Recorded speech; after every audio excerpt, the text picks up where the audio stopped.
All right. The public has been alerted. What's up, Vicky? Vicky, you deserve an award or something. You were the first person to comment last week, and here you are again, the first person. And I remember that, Vicky. I really appreciate you being here. It is so late. And I'm drinking coffee this late. I'm going to be up until the sun. I really am. But anyways, I was late getting on tonight because I've been dealing with some health stuff, not scary health stuff, and not like, feel bad for me health stuff, but just certain foods. Basically, the effect it has on me is I just get really tired and it drains me. And I get a really bad, intense headache, and it's just bad news. So I was supposed to be on at like 9 p.m. tonight, Eastern time. That's 2.5 hours ago. And whatever I had for dinner, dude, it just hit me. And I was on that couch and I was just pounding headache. I've taken a leave. I've taken Zyrtec tonight. I've taken all sorts of stuff. And now I'm taking coffee because I was like, dude, this is the fourth straight week, fifth episode technically of this live stream show. And I didn't want to miss. I didn't want to miss tonight just because I didn't feel good. So I figured, well, why don't we just do it late night and then I'll just deal with it again tomorrow. Just turn up my volume over here. And it's a weird week in music. I think it's a weird week in music. My favorite thing coming out of last week's episode is the Benson Boone fight. So there's a fight going on right now. There's a real dilemma in the Benson Boone in the Benson Boone fandom that is cracking me up. I alleged last week on the show, and then I posted the clip on my TikTok, that Benson Boone is a mom music artist. He makes mom music.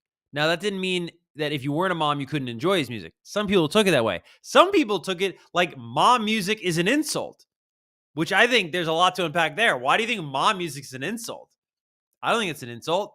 So that's half of it. People calling me prejudice and people calling me a hater of Benson Boone, which I remind all these people, I gave that man a VMA. Look it up. I handed that man a Video Music Award. Why would I hate Benson Boone? Why would anyone hate Benson Boone? He's the least hateable man in the world of music, maybe ever. You're mad at jumpsuits? You're mad at backflips? You're mad at mustaches? What are you mad at, dude? Nobody should hate Benson Boone, and I certainly don't hate Benson Boone. I've gotten in on the mustache craze. You see that? Uh-huh. I wasn't hating on Benson Boone. Furthermore, the other half of this dilemma is the moms who are like, yeah, I'm a mom and I love Benson Boone. So if you want to check this out, go to my TikTok. I post so much on TikTok, but it's a recent Benson Boone video. I'm sure you can find it. And you scroll down. The comments are just so funny. It's either moms being like, you're so right. I'm a mom. I love Benson. Or people going, this isn't true at all. And I'm learning that's just the internet, I think. What's up to Gabriel Romero Sains? How do I say your last name, brother? Kevin working the midnight oil, even if he doesn't feel good. I'm trying, bro. I'm trying. Vicky saying, oh, thanks for that award. LOL, I was scrolling on Insta until I saw the YouTube notification. Well, thank you very much, Vicky. I appreciate being here. And I appreciate all 8 of you who are here. I think the all-time record last week was 16. I think it was 16 or maybe it was 14. But that was the record. And I think it's cool that anybody watches this live. I kind of do this for the clips. I'll just talk about the world of music and share my experience in music and my insight into these stories. Look at your guys' comments, of course, which I can see over here. Sometimes I put them up on the screen. And then we clip them out for social, and then those reach a lot of people. But this is a weird week in music. I'll be honest with you. Am I the only one that feels like nothing happened? Or less happened this week than has been happening? What's up, Bud Light Bros? So I thought this week we would do the show a little bit differently. What I'm going to do is I'm actually going to, there we go. Is this cool? Maybe one down? Yeah, maybe one down. We're going to do some quick hitters right off the bat. Dive into some quick stories I just wanted to talk about. And kind of like rapid fire, if that makes sense. I'll try to do as rapid fire as I can. I'm a little bit of a talker. Okay, so give me a second here, guys. First up. There we go. All right, first up, Kendrick Lamar and SZA's Grand National Tour. We talked about this tour last week on the show. Has surpassed Beyonce and Jay-Z's On the Run Tour 2 to become the highest grossing co-headline tour in history. So yes, let me rewind the tape there. Kendrick Lamar and SZA's Grand National Tour has now become the highest grossing co-headline tour in the history of music. Now you may ask, well, how many co-headline tours have there been? Have there been big ones? Yes, there's a pretty sizable one that's probably on the tip of your tongue right now if you think of it. Beyonce and Jay-Z's On the Run 2 tour. So Kendrick and SZA have now eclipsed even that, which is huge. Now, if you're a numbers person, this tour has now grossed, wait for this, $256.4 million across 23 shows. This is per Billboard magazine, Billboard box score. They just came out with all of these stats and numbers for tours this year. And I thought this was amazing. So yes, Kendrick Lamar and SZA off the back of their, I believe, 13-week number one. That's one of the longest running number ones in the history of the Billboard Hot 100. Luther is what I'm referring to. And so off the back of Luther, look at this. The number one highest grossing co-headline tour in history. And are they even done? Have they wrapped that tour? Unbelievable. $256.4 million across 23 shows. So, I mean, you don't have to be that good of a mathematician to go. That's over $10 million a show. Crazy. Now, I don't want anyone to think that I'm slighting Beyonce at all, because Beyonce also had a big week. Look at these numbers. This is pretty incredible too. So Beyonce just broke a ton of records. Listen to this. Beyonce breaks records after concluding her run at the Stade de France. Did I say that right? In Paris for the Cowboy Carter Tour. Listen to these numbers, Beehive. All right, are you listening to me? It's the highest grossing engagement by any artist in the venue's history. $39.7 million. $39.7 million across 3 nights.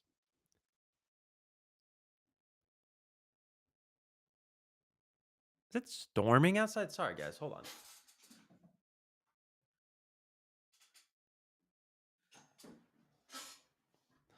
Highest grossing single concert at the venue. Are you ready for this?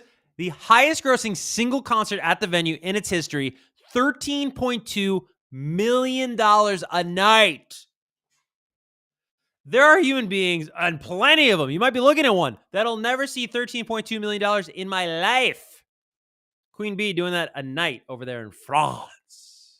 And Beyonce has become the top-selling female artist ever at the venue. Over 215,000 tickets sold. So congratulations to Beyonce. And another big anniversary for Beyonce happened this week. I'll tell you that right now.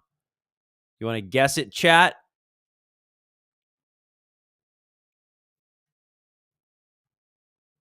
Check this out. Who remembers this? 22 years ago this week, Beyonce released her debut solo album, Dangerously in Love. There are few albums that really capture a moment in terms of, you think of that moment, you think about the energy of that moment, and you go, yeah, that felt like that then, and it feels like that now. This album just feels like the summer of 2003. There's something about it. It just,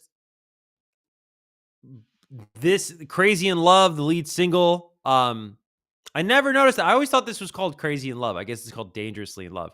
But yeah, Crazy in Love featuring Jay-Z. Not that they weren't linked before this as a couple, but this was really like a big coming out party for them. Of course, they had Bonnie and Clyde the year before it. That was a huge record. Very cool video back in the day. They're like on the run from the feds. Very rad. Can't even imagine what the budget for that music video was. And then, less than a year later, they do the lead single for Beyonce's project. And of course, now, you know, they're one of the most iconic couples in pop culture history, let alone hip hop or R&B, rap music history. But this was definitely a big CD. This was a time where people really were people stopped buying CDs around this time, but I do remember people buying this CD. And I think that says a lot in 2003. You had Crazy in Love, the lead single. That was all over the radio, MTV, everywhere. I mean, in that day and age, LimeWire, Kazaa, all summer 2003. Video's iconic. You still hear it in every bar today. You go out tonight, I swear to God, you're going to hear this song. You're going to hear Crazy in Love. So that was the big first foray for this record. Then going down the track list here, let's check this out. Get this big on your screens. Naughty Girl, that was a big one. Baby Boy with her and Sean Paul was huge. So I'm just starting middle school around this time. Baby Boy, Sean Paul, Beyonce, huge school dance song. So if you grew up in the early 2000s and maybe the 90s too, or maybe, I don't know, maybe afterwards too. I don't know how the kids are getting down, bro. And I think it's a good thing that I don't know how the kids are getting down. All right. But when I was getting down as a kid, there were different types of songs. And here was the spectrum of the middle school dance. I'm going to explain the spectrum of the middle school dance in terms of songs for you if you weren't there in the early 2000s. Okay. So on one side is the slow ballad song. So in my day, that was like Evanescence, My Immortal. That was a slow song. S Club 7, Never Had a Dream Come True. I never had a dream come. I can't sing on this show. I don't want to get flagged. That was a big one. Moment Like This, Kelly Clarkson. I think I slow danced to a girl with that song. With a girl to that song. So that's on one end of the spectrum. Then in the middle, well, no, actually, I won't talk about the middle. I'll talk about the middle last. On the other end of the spectrum, you had grinding songs. Now, these were Freak-a Leak, Petey Pablo. These were Shake It Like a Salt Shaker, Yin Yang Twins. This was Get Low. Is that what it's called? Get Low? Low. No. Yeah, it was Get Low, Lil Jon. Sorry. I told you I didn't feel good tonight. We might have some brain farts tonight. That was a grinding song. Kevin Little, Turn Me On, dog. Oh, I can feel the friction in my jeans now, 20 years later from that song. Yeah, a lot of grinding going on to Kevin Little. And then up there, dude, Baby Boy. I remember the first time I ever grinded with a girl. Baby Boy was playing. It was hot as hell in the room we were in at the school dance. I remember in the middle of it being like, this really hurts my crotch. She's like, basically just like throwing her butt into my crotch hard, and it's hurting a lot. I feel like I'm bruising. I have no idea if I'm doing it right, and I don't think I'm doing it right because at one point during Baby Boy, I look over and all the 8th grade guys are laughing at me, and I'm like, that's not a good sign of how this looks to the outside world. Then a little bit later on in Baby Boy, still grinding, just to keep you up to date, still grinding, and now I realize I smell terrible, and then I realize she smells terrible. And then I'm just like, this is gross. And I'm like, this is what like middle school's all about. I eventually discovered making out, and that was way better than the grinding. But dude, if you had a bad grinding partner back in the day, like you came home with bruises in your pelvic region, man, because they didn't know what they were doing, dude. Some of those dance partners, they were just throwing bone. They were throwing tailbone. They thought they were shaking booty. They were throwing tailbone. It wasn't for the faint of heart, I'll tell you that. But Baby Boy, great song. Baby Boy. Also, Sean Paul rules. I have one of my best friends. He's been my best friend since I was in 2nd grade. We agree on almost everything. The way people fight about politics in this country, I fight with people about Sean Paul. Sean Paul's as polarizing as the Democratic and Republican Party. I mean, he really is. People will turn the channel if they hear Sean Paul. I will turn the volume up. I will stop what I'm doing. I will leave the activity that I'm a part of if I hear Sean Paul coming out of a car. I've done that before. I'm sure there's video evidence of it in my friend's camera rolls. But I love Sean Paul. Sean Paul makes everything better. I think Jake Gyllenhaal said that. I'll attribute the quote to Jake Gyllenhaal. Going down the track list here, I have no idea what Hip Hop Star is. That song didn't do anything. Be With You, no idea. Me, Myself, and I was like a really quiet hit. So what's weird about this album, Beyonce, or Dangerously in Love, is that she releases this in the summer of 2003. But then remember, she releases a Destiny's Child album a year later in 2004. So this is like once Justin Timberlake did that solo record, like he didn't go back to NSYNC. Do you know what I'm saying? She went back to Destiny's Child, and you don't see that a lot. It's kind of interesting to think about that. So, anyways, there was this kind of lull in the Beyonce arc, and it was around the time of Me, Myself, and I. And that would have been like early 04, spring 04. Now, that arc goes right back up when they do the Catch My Breath. Is that, can you catch it? Baby boy, let me catch my breath. Yeah, Catch My Breath. I got to do that. Do you ever have to do that? Do you ever have to sing the song to be like, do I have the right title? And you go, yeah, I do. Anyways, so that shot her right back up. But that was an interesting time where it was kind of a little bit of a lull. It was kind of quiet, Me, Myself, and I. In that day and age, like the barometer was TRL on MTV. And like Me, Myself, and I was never a number one video, I don't think. I could be wrong. Beehive will let me know. But I just remember that being a little bit of a sleepy time for Beyonce before things went crazy again. No pun intended. Interesting. Luther Vandross, The Closer I Get to You. I think that was like up for a Grammy or something, actually, that song. That's cool, though, that Luther was on this debut album. And then the last song called Daddy. I don't remember that song. But this was huge. And this turns 22 years old, which is so crazy to think about that. That's 22 years old. Just wild. Now, this was a funny headline I wanted to point out to you. We're switching gears a little bit here, guys, but look at this headline. Five Finger Death Punch has followed the footsteps of Taylor Swift by re-recording their earlier material. So yes, if you haven't heard the news, the how do I describe them? The heavy rock, metal, hard rock band Five Finger Death Punch has pulled a Taylor Swift. What does that mean? They're going to re-record their old material. Now, I have a question for any Swiftie watching, any Taylor Swift fan, a social experiment. And don't cheat. Don't look it up. I thought this would be fun for my own amusement.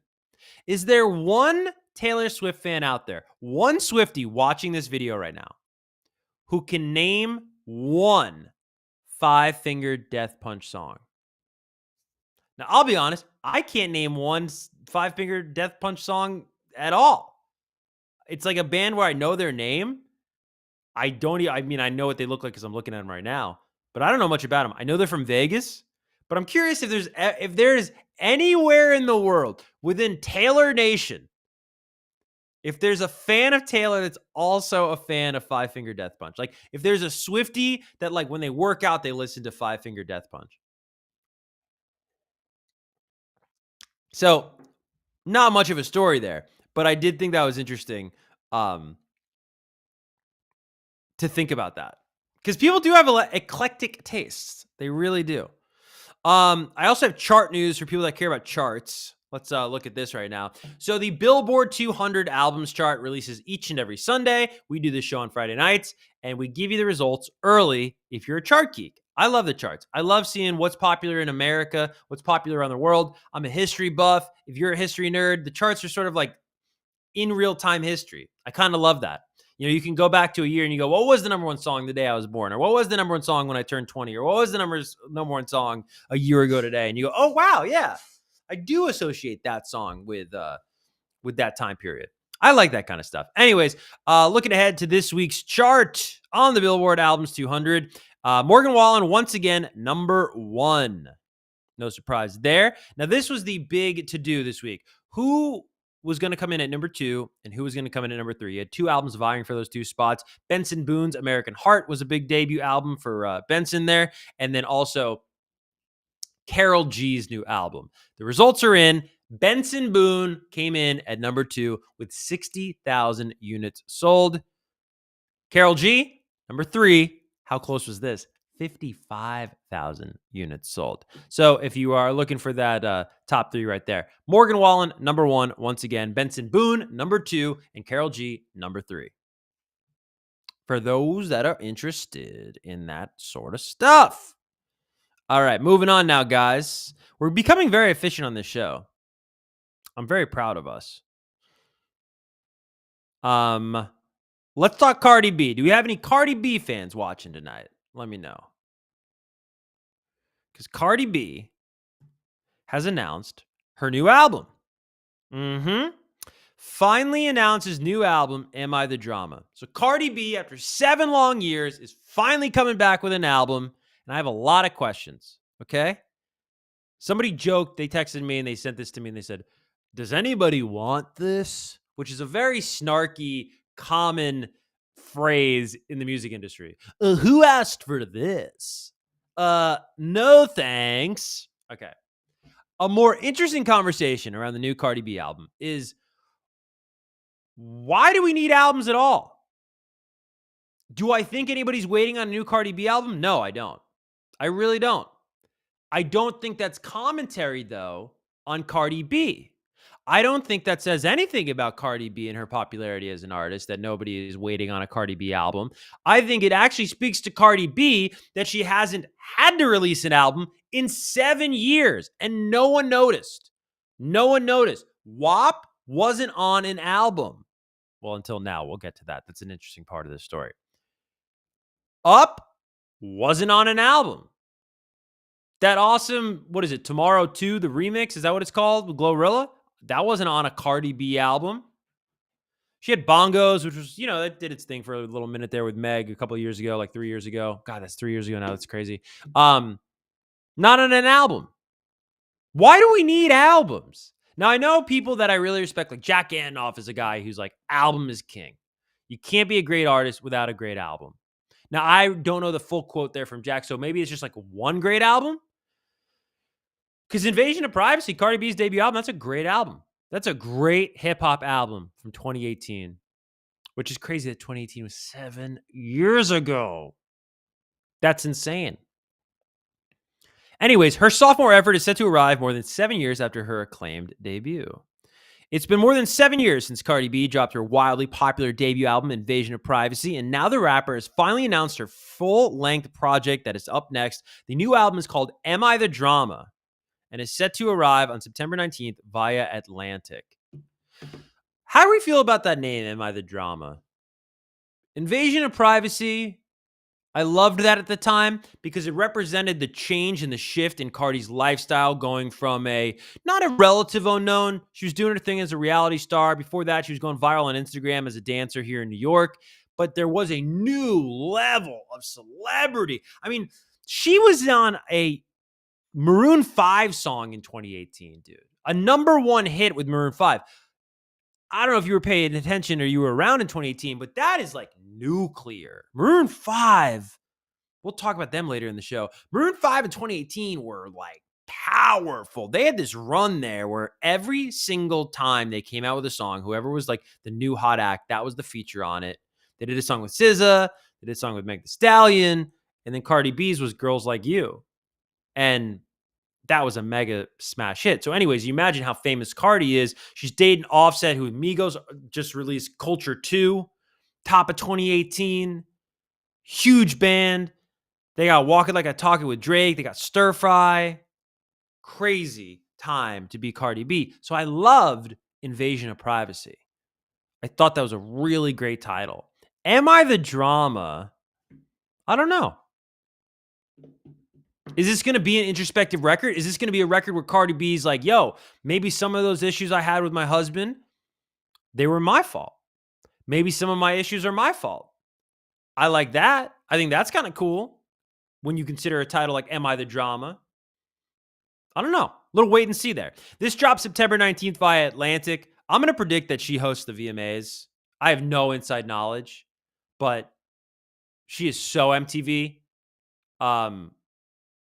We've been attached at the hip with Cardi B. I mean, since Jump. Love Cardi.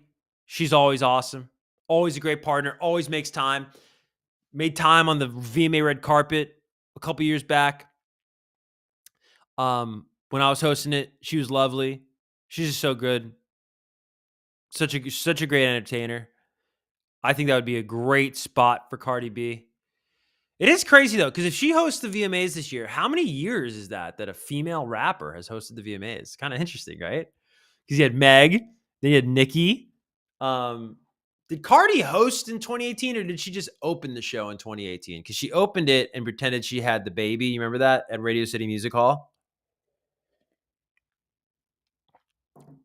So, anyways, it says Cardi B first made the announcement on social media where she included details about the album and posted its cover art, which, by the way, gives slight Alfred Hitchcocker, if you're younger, Home Alone 2 vibes. She had previously hinted that the news was coming in a crow-filled teaser on June 22nd. This is what Cardi said in the video. This is important. 7 years and the time has come. 7 years of love, life, and loss. 7 years I gave them grace, but now I give them hell. See, this doesn't sound like introspection, though. Am I the drama sounds like, yo, let me take a beat. Am I the problem? She says, I learned power is not given, it's taken. See, this sounds she's on the offense. Do you know what I'm trying to say? Am I the drama is not on the offense. It's like reflective. I'm shedding feathers and no more tears. I'm not back. I'm beyond. I'm not your villain. I'm your tyrant. The time is here. The time is now. See, then I don't understand. Am I the drama? This sounds like it should have been something with like some guts and some gusto. Like you read that and you're like, the title should be like, Am I the drama? You know, I don't care. F if I care. F your drama. You know? Or like, time's up. You know, I'm riffing here. I'm not saying these should have been the literal titles of the project, but that's what I'm saying is like, that's my interpretation. Now, the news comes shortly after the artist dropped her new song, Outside, which was released last week. Do we have any like streaming data on that? Hold on. Let me see if GPT can help us out. How's Outside doing? Let's check this out.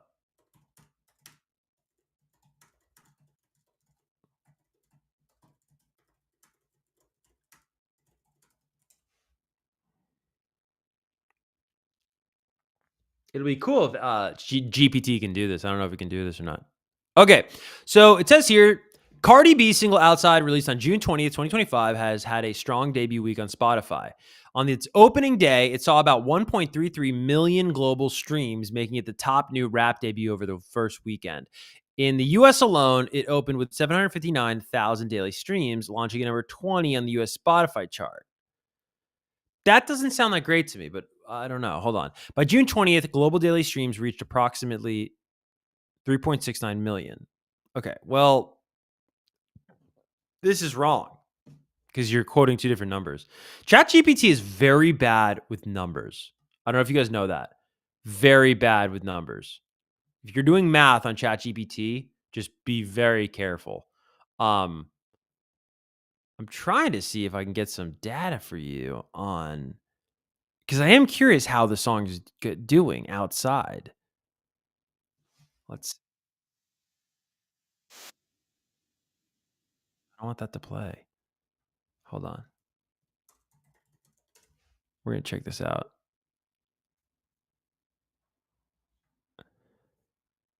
Okay, so this is, hold on, let's see. No, that's not, this is annoying, guys. Hold on.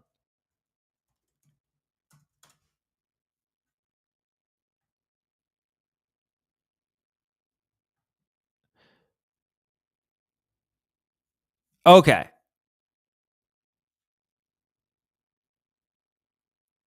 What chart is this? This is a stupid article. Anyways, on some chart, I think it's like it looks like whether it's hip hop or, I guess on the hip hop radio chart, Cardi B is going to debut inside the top 30, which is pretty good for a debut. It's pretty good. So I guess it's well received. I guess it's so. Anyways, in the 7 years between the release of her two albums, Cardi B has kept busy with high-profile relationships, multiple really high-profile relationships. She's been married, hasn't she? Why? That makes it sound like she's like dating around. She's got a new boyfriend now, but like, I don't know. I don't know if I like that wording. Multiple chart topping and raunchy singles and various tours. So here is the artwork. It's a bunch of crows. Yeah, I don't know.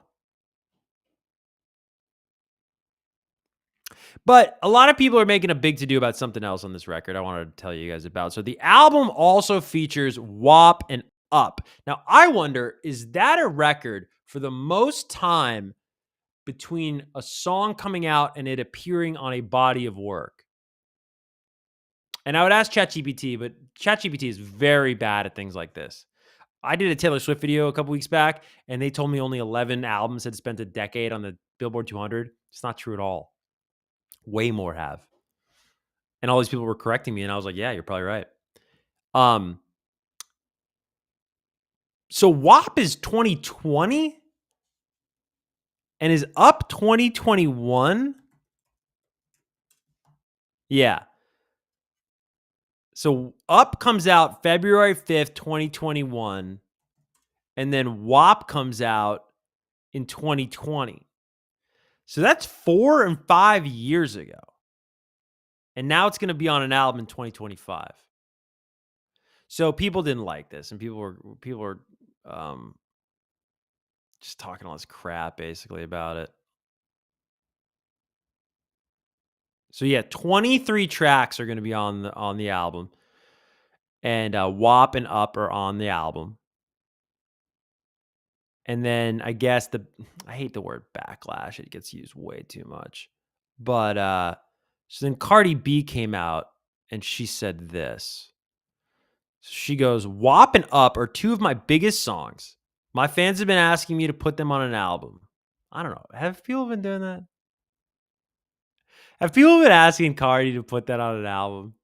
If we look that up right now, if I went on X, I love when people say my fans have been asking me, and it's like, okay, so it looked like Cardi B WAP Up album. Okay. And now let's look and see if we can find like anything from like even a month ago. Oh God, wow, they tweet about her a lot, bro. Oh, you can search, right? Hold on. We're gonna do an advanced search here, guys. Cardi B WAP album, and then let's look at let's say like January 1st, 2022 to like April 1st, 2025. Let's see.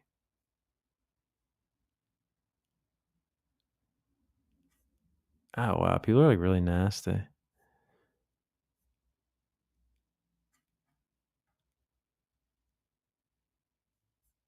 Okay, let's see. So there's something here from June of 2022 where Cardi is saying that WAP and Up are going to be on her next album. That's 3 years ago, though.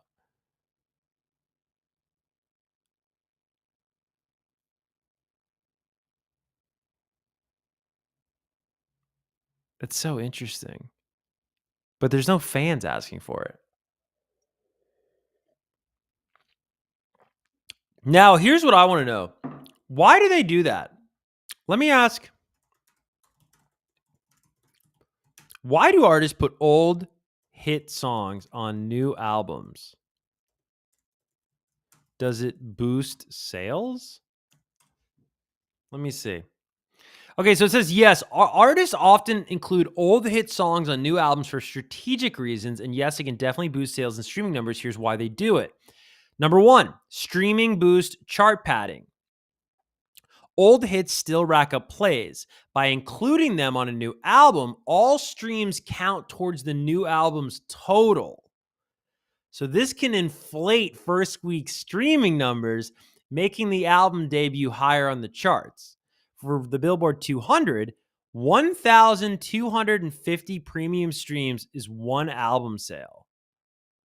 So a song already getting millions of plays helps drive up album equivalent units. So an example is like if a song already gets 1 million streams a week and it's added to a new album, the new album, that's a great example. So like if WAP is doing like 5 million streams a week, those 5 million streams the week this album comes out are going to go towards the album. because that's a track on the album. It's really interesting. And then the second thing they say is the Recording Industry Association of America includes all certified tracks towards album certification. Adding an older platinum single helps push the album towards gold or platinum faster. A new album with 10 songs plus a past 3x platinum single is already 30% of the way to platinum status. Wow. I mean, like, here's my thing.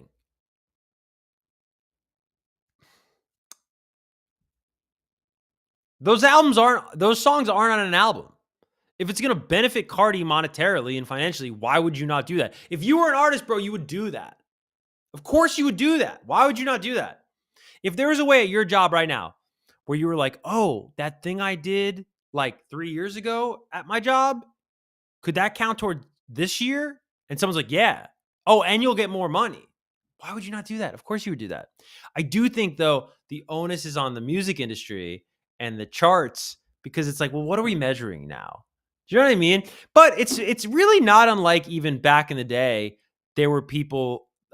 There's a classic punk band from the 90s called Face to Face, and they had a big hit song that was off a project of theirs from like years earlier called Disconnected. And then it became a hit in 1995 because K-Rock and LA started playing it. And then they put that on their album. But it was already on another album of theirs. So that's honestly, that might be worse of an example than Cardi B. But anyways, you know how the internet works. Everyone is basically just talking crap about Cardi. Now, there's toxicity. Let me say it again. There's toxicity in a lot of relationships. Okay. I've been guilty of it. Not proud to say. I'm a Scorpio, right? When you see your ex doing well, the toxic thing to do is to make it about you, right? And women even know this. I mean, I remember, like, what is it? The Hills, Lauren Conrad goes, oh, it's just when you're about to get over a guy, he texts you. And the same thing goes with women too, or whoever you date, whoever you like. I date women, so that's the example I'm using. And it's like, oh man, why did I get a text from that girl? I was just about to be over her, right? And it's like this toxic ex comes back in your life. Well, the music industry's toxic ex might be Offset, because I don't think this is a coincidence. You see this on your screens? I don't think this is a coincidence that the same week that Cardi B announces her new album, the first album in 7 years, Offset goes to Complex and says Sabrina Carpenter is his celebrity crush. Now, fellas, I'm not saying you should do this. I'm not saying to take what I'm about to tell you and use it in the world. I'm saying if you wanted to hurt your ex's feelings, if you wanted to be toxic, if you wanted to be problematic, if you wanted to get under your ex-girlfriend's skin, the fastest way to do it is to date a girl after her that looks nothing like her. To post a picture with a woman that looks nothing like your ex-girlfriend. I don't exactly understand why, but that bothers women more than anything bothers women. And I think that Offset probably knows that. And so I think this was a very strategic thing that Offset said, that his celebrity crush is somebody who is the complete opposite of Cardi B. Also, by the way, you know what's very interesting? When Sabrina Carpenter is raunchy, like everyone's like, oh my God, it's so terrible. And then when Cardi B's raunchy, they're like, yeah, I love how raunchy she is. Now, I think every woman should be raunchy if she wants to be raunchy and should be allowed to be raunchy just as much as men are allowed to be raunchy. Who cares? I mean, I guess don't play raunchy stuff around kids. That's one thing, developing minds. But like, are we going to live long enough to see the day where like we stop being such prudes about everything? You know what I mean? Like, we're going to act like we're not who we are behind closed doors. Like, come on. How do you think you got on this planet, dude? But I do think what Offset said here was absolutely to get under Cardi B's skin. I do. I'm not trying to stir the pot or be gossipy, but I mean, like, come on. I chuckled when I saw this. Like, come on, dude. I know that move. You kidding me? You know what I mean? Come on. If you go the opposite, they get really mad. I don't know why. Well, I think I do know why. I think women are like, oh, then like he didn't like me, or he left me, or we broke up because he wanted someone different. And that really bothers, that really, I don't know. I've never cared. I don't know what this says about me. I've never cared what an ex-girlfriend does after she's my ex-girlfriend. I'm just like, okay. You know what I mean? It's like, I don't know. Like, do you care what the people who, like, if you had dinner and you got up and you paid the check and you left, you went home, and it was a great dinner, or maybe it was a bad dinner. Do you care what the people they sat at that table after you had for dinner? What they ordered? No. So why do you care what the hell your ex is doing? Get over it. Now, this is really lame. Sabrina Carpenter unveiled alternate cover arts for Man's Best Friend this week. So yes, if you're following this, the dumbest controversy, if you're mad about this, you're an idiot. The dumbest controversy in recent pop culture history is Sabrina Carpenter's Man's Best Friend controversy, okay? Let me clear this up for the dummies. Let me clear this up for the idiots. Okay. Sabrina Carpenter, on all fours, with her hair being pulled, okay, is not anti-woman. It's not anti-feminist. It's an artistic exploration in how men can sometimes treat women like dogs. That some men think women are there for their entertainment, that women are there in servitude to the man, as a dog would be to its master, as a dog would be to its owner. That is what that album is trying to say. The album artwork is trying to say that, okay? And all the idiots, all the reactionary morons whose whole personality is outrage and being offended could actually learn something from this piece of art. But instead, now we have alternate cover arts to appease the prudes, to make everybody happy. And I'm not dogging Sabrina here for this. It's just more variants. She's going to make more money. You know what I mean? It's a brilliant plan. Because now, look, we got 4 album covers. Because there's also the one with the dog. You remember the dog's chest with the little medallion that said "Man's Best Friend"? That's an album cover. I did predict on this show, though, that the All Fours one is not going to be in Target. And she's going to need this album to be in Target to have this type of debut that she wants to have. So watch that. The Target exclusive will not be the All Fours cover. I will be shocked. I will go to Target and do a video and buy the All Fours cover if I'm proved wrong. But there's no way. They're not putting that in Target, dude. No way. So here we go. I guess this is the nice man over here that was holding her hair. And I don't really know what's going on here. I guess what I get from this is like she's trying to protect him and he's apathetic. That's what I get. And maybe you can imagine that like she's taking care of this guy and he's sort of oblivious to it. Maybe I'm projecting the man-child single onto this piece of artwork. I don't know. But anyway, Sabrina Carpenter unveiling new alternative cover arts for Man's Best Friend. Was that a Freudian slip? Do I got some breastises on my mind? Now, I didn't take offense to this next story, but I did want to say what's up to everybody. What's up to Sophia? Just typing crazy stuff. Okay. Right on. All right, Kerwin Reyes says, I prefer the alternative cover. Gabriel saying, the thing that most bothers women is when you date someone younger than them. Yeah, I guess if you get old enough. I'm not there yet. Kerwin goes, Kevin, why don't they let you be the main host of the VMAs? I don't know. No one would watch.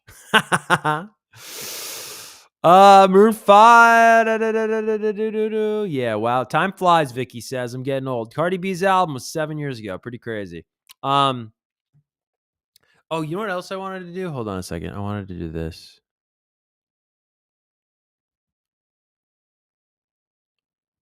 I had an idea. One second.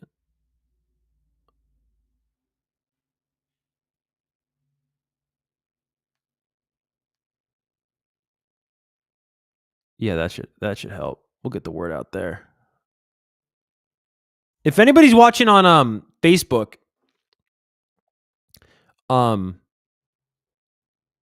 if you could share this, I don't know if you care or not, but that would be really cool and helpful. I'm trying to spread the word a little bit about the live stream, but it's not that important. I just want things to organically grow. So dig this, right? So this is like a live stream. It's not really a podcast yet, but Tyler, the creator, says he hates your podcast and he says we need electricians. So let's read this. This is a great article that came out this week. Tyler, the creator. Hold on. We don't want to promote that. Okay. Tyler, the creator, hates your podcast. He says we need electricians. The rapper and producer once said he would ban podcasts if he ever became president. No, Tyler, the creator, doesn't want to listen to your new podcast, bro. That's weird. I just want to say something. I think it's weird that people like don't want men doing podcasts. Like, yes, are a lot of them insufferable? Like, I have a buddy who he started a podcast, and I was like, why'd you start this podcast? He goes, well, I wanted to, have serious conversations with my friends. And I said, why do you need to do it on a fucking podcast? Why can't you just have serious conversations with your friends? And then SNL did a sketch last season about how, I guess, dudes go to I'm really overly talkative. I'm like, I was raised in a house full of all women. I think I got a lot of feminine attributes to me in the sense of just like, I want to talk all the time. I want to talk about our feelings. If I was raised in maybe a more like testosterone heavy household, I probably would have came out a little differently. But so I'm the anomaly to everything I'm about to say. I love talking. I drive people crazy how much I want to talk to them. But most men don't want to talk. So they go to the doctor. They say, I'm fine. I'm okay. Like my grandfather was like this. Maybe you're like this if you're a dude watching this. So SNL did a sketch like that they would make doctors' offices look like podcasts so that men would actually open up. I do think it's interesting that men feel like they have to be on a podcast to open up. I don't know what that's about. That's interesting, right? But anyways, why don't we just let these men, male loneliness is a real issue, guys. A lot of these mass shooters, they're lonely men. Like, what would you rather? Would you rather a guy who's lonely, who starts a podcast with his friends in the garage or starts a podcast by himself about wrestling or about Marvel movies or about trading cards or video games, whatever guys are into? Or would you rather him develop some crazy political ideology in his basement and wind up on some weird message board and then plan a violent attack? Do you know what I mean? Like, community is important, guys. It's really important for anybody. Don't hate on any community. If people can get a community, as long as they're not trying to hurt another community, that's always the caveat. Like, let them be, bro.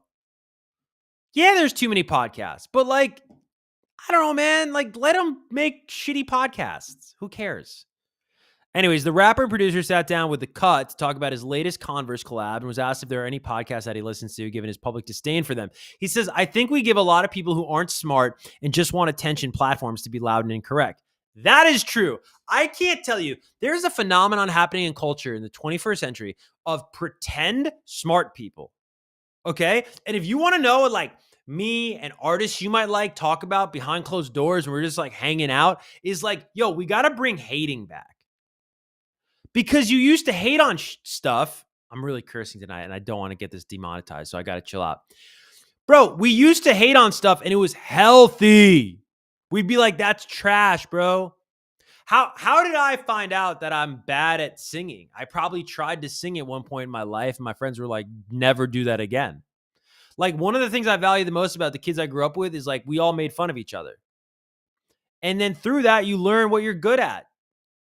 I was better at telling jokes than I was at football. I wasn't good at basketball at all. Thank goodness I had friends that told me I sucked at basketball, that made fun of me for having the most expensive sneakers on the court and the lowest points in the game. You know?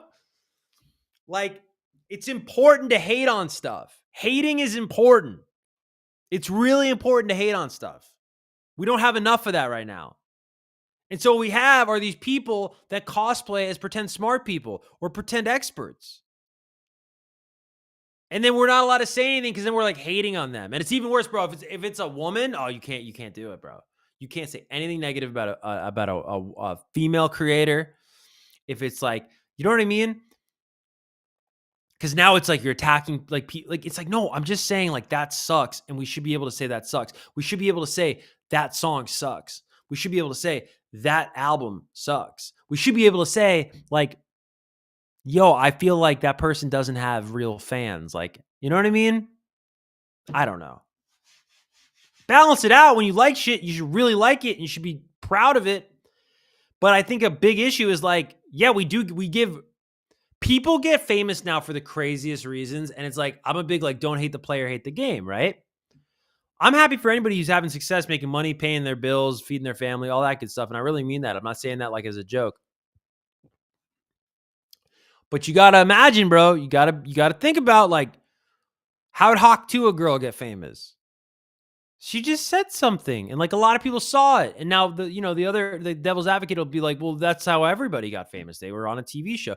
But we used to like compartmentalize like somebody who was like viral because they were a funny guest on The Price is Right and making a meme coin out of somebody. And I'm not attacking Haley Welch.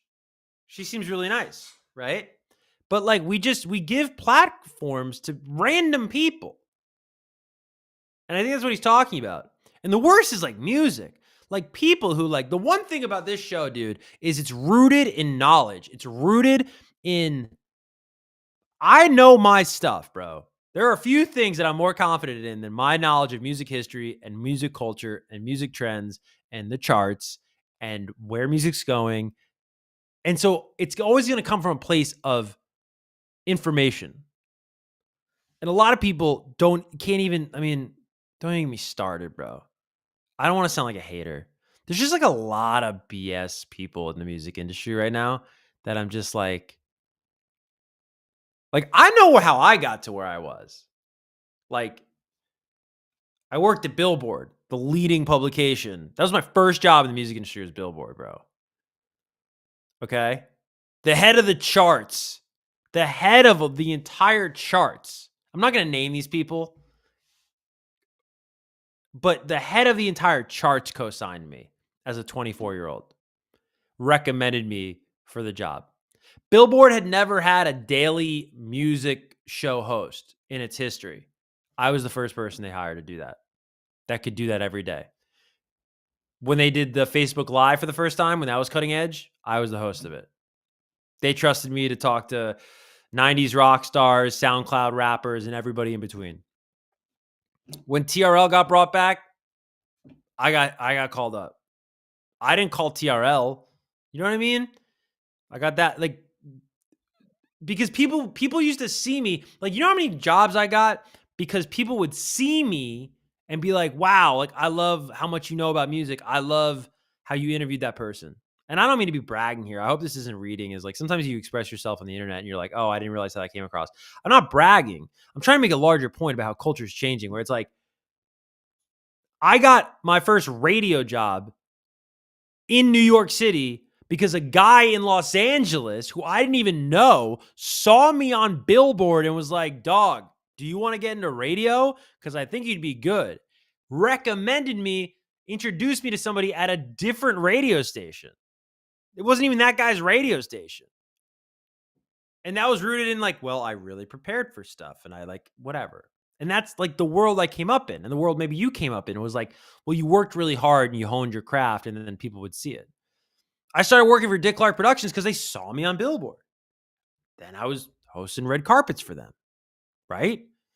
People at MTV saw me on TRL, had me host the VMAs, gave me my own show called Fresh Out Fridays back in the day on MTV2, where I talk about sneakers and culture and food, and it was really cool, right?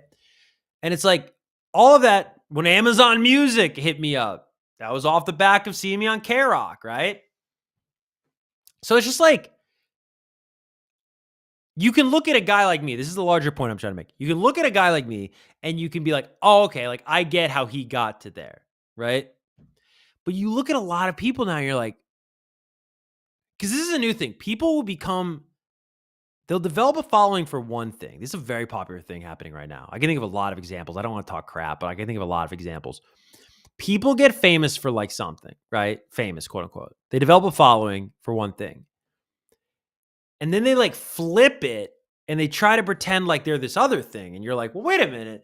You got a following because you did that other thing, but now you're doing this thing. So it's just like a weird time. Like, and I'm not saying you shouldn't diversify your life or try different things. What I'm saying though is like, no. You're not an expert in this thing. You're an expert in that thing. Maybe you can become an expert in this thing, but there's a lot of people who aren't, bro, and they don't really know what the F they're talking about. And then you get more people who don't know what they're talking about in the comments of these people's videos who don't know what they're talking about. And then it's a mess, bro. Anyways, Tyler, the Creator, goes on to say, where are the people with skills? We need electricians. We need more drummers, painters, teachers. Everybody with a mic is crazy. I just think that S is gross. However, he did make sure to bring up a couple of pods that have been able to grab his attention. Grits and Eggs podcast is sick. The Cutting Room Floor is sick. Those are two podcasts that are in the right direction. I don't know those podcasts, but it's not a commentary on them. If you recall, Tyler has been anti-podcast for at least a year. Yeah, who's tracking that? Back in December in his Billboard cover interview, he said podcasts would be on the chopping block first if he ever took office. If I was president, the first thing I would do is to take podcast mics away from people.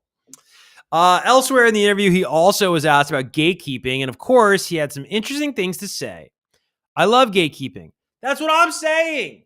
Bro, like, you need gatekeepers, bro. Yo, like, I'm going to say it like this. It was really effing hard to get that first job at Billboard. A lot of people wanted that job. A lot of people wanted that TRL job in 2018. It was hard. It was hard. I remember the TRL auditions. They were like, dude, they flew in like everybody. And very quickly, the week were weeded out. I'm not trying to sound like a dick. I'm just trying to sound like, yeah, bro, like you're probably not going to host this show. Okay? And by the way, I'm not saying I cure cancer. And I'm not saying I'm a doctor. And I'm not saying I'm a social worker. Dude, I have a pretty silly job. My skill set is pretty silly. I can read a teleprompter. I can remember facts. I can make people comfortable in an interview. I know a lot about music. That's kind of what I do. But I'm just saying, it's like there used to be gatekeepers. And now it's like, no, everything has to be accepted. He goes on to say, everything is not for everyone, and that's okay. People have to stop wanting to be invited into everything. It's okay to not be into something, bro. It's cool. It's chill. I agree with that. I'll give you another personal example so I don't sound like such a jerk bragging, or whatever. Like, I was making music a couple of years ago under a name called Big Trash. It was a new metal band, kind of like in the style of Limp Bizkit, a lot in the style of Limp Bizkit. And like, I could talk to you for 4 hours tonight about music and hopefully it's entertaining, but I can do it. It's so easy. It's so easy. I can watch back my interviews and I go, dude, that's great. That's a great interview. I would listen back to my music. I'd be like, it's not that good. Like, it was really hard for me to sound good on a song. And I was like rapping. I wasn't even singing, but it was like really hard. And it was a lesson in like, bro, you're good at some things, you're not good at others. And that's all Tyler's saying. And while he did admit, Tyler, that gatekeeping music is, quote, a little weird, he's pro gatekeeping places to eat and fashion. Gatekeeping music is a little weird, but when it comes to companies, restaurants, and clothing, like certain restaurants that some people really love can get effed up because someone makes a TikTok and now everything is sold out. I agree with that. This small thing they loved and enjoyed is no longer available for them to enjoy because everyone wants in on this new thing to feel like they're part of something. That happens with like music too, though, bro. Like when you love a band or an artist and then everyone finds out about it, you're like, I don't really like this anymore. He added, when people are like, where'd you get that from? We good. ID on Tyler so-and-so? No, we good. Let me have my thing. You might not look that fire in it. He's so great. I love Tyler, the Creator. But that's very interesting. I thought that was a very interesting article. What's up to Michelle? Michelle says, me, chat, and women complain. I'm more likely to listen to men on podcasts. Really? Why is that, Michelle?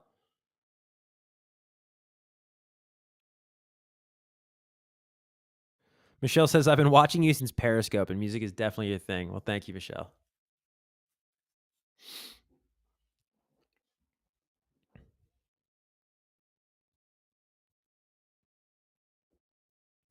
Oh, thank you, Gabriel. He says, Kevin worked and hustled every day until he got to the top, and Hawk 2 Girl is still going after viral TikTok. No, but that's its own skill set. I want to be very clear. I'm not hating on viral people. I just think it's funny when like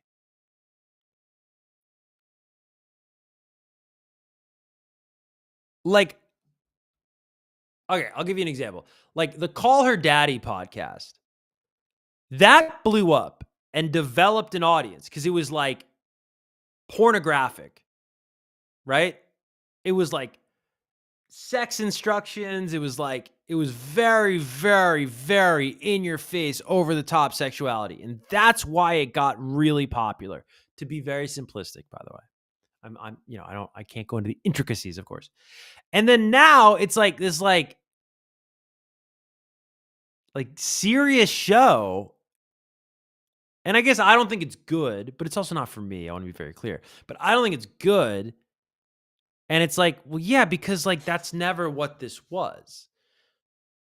But it has an audience. So like it's like, yeah, it has an audience. So happy for those people, and that's their audience. But it's like it's weird to see that. And I'm like, yeah, but you didn't like it wasn't a I don't know. Sometimes I don't like saying a lot of this stuff because it's just without proper context and time to get into it and explain my side, it's just gonna sound like I'm hating. And I don't know. I think there's like I guess I'll just leave it at that.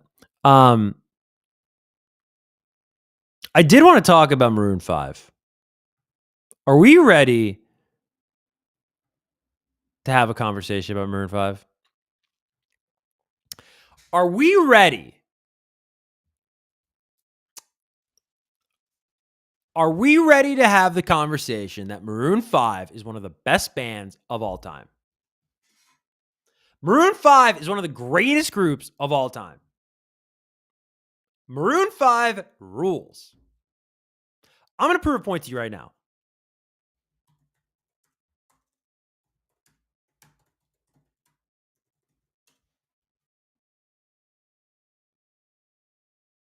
Okay.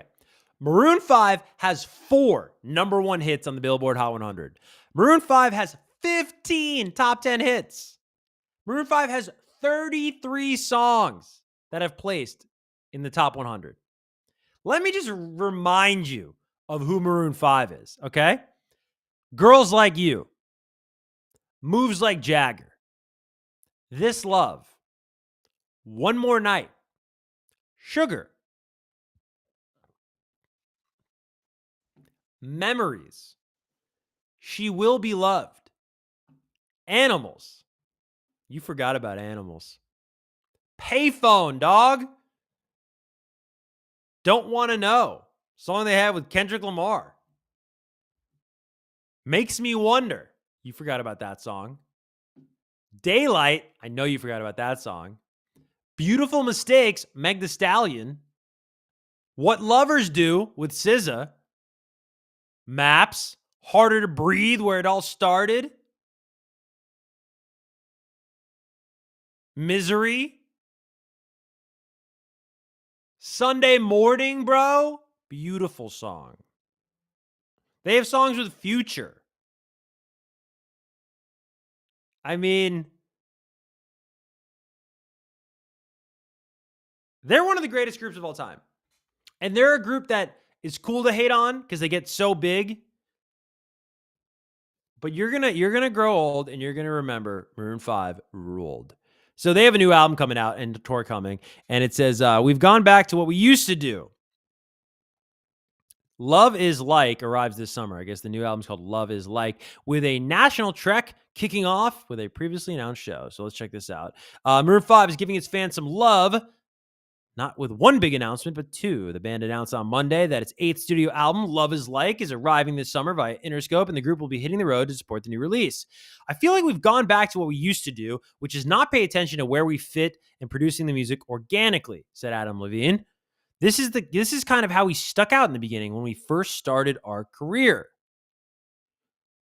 In addition to the album and tour news, the band dropped its latest single, All Night. It's a catchy song. I heard that today. Maroon 5 teased that the Trek and the new song on its way, posted on social media. Bunch of nonsense. Let's look at these tour dates and this ad. Okay. So it's a 23-day tour. It's promoted by Live Nation, set to kick off July 11th in New York. And we have a list of dates. Here we go. So where are they playing? Let's check this out. They're playing they're playing the Palm Springs, they're playing the Kia Forum in Los Angeles. That's a pretty big venue. They play in New York City. What are they doing? Yep, Madison Square Garden, November 19th. You know what I noticed? Not a lot of people come to Miami, bro. Interesting. Like the furthest south, a lot of tours go nowadays is Atlanta. I don't know. It's kind of interesting. But they really are. Maroon 5 is one of the greatest groups of all time. I just want to say that.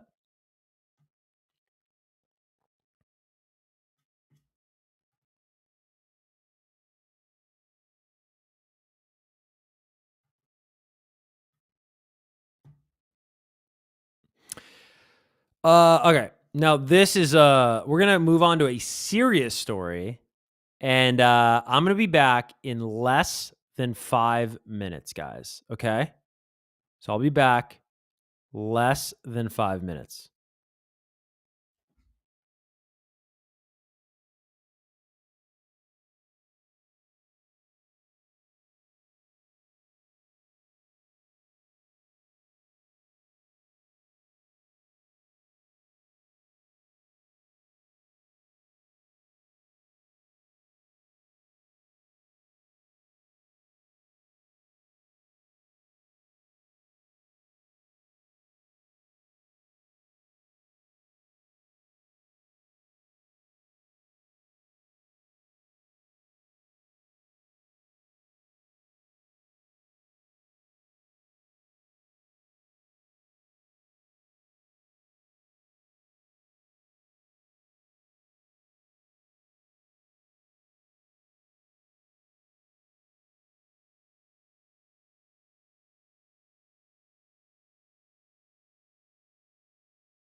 And we're back.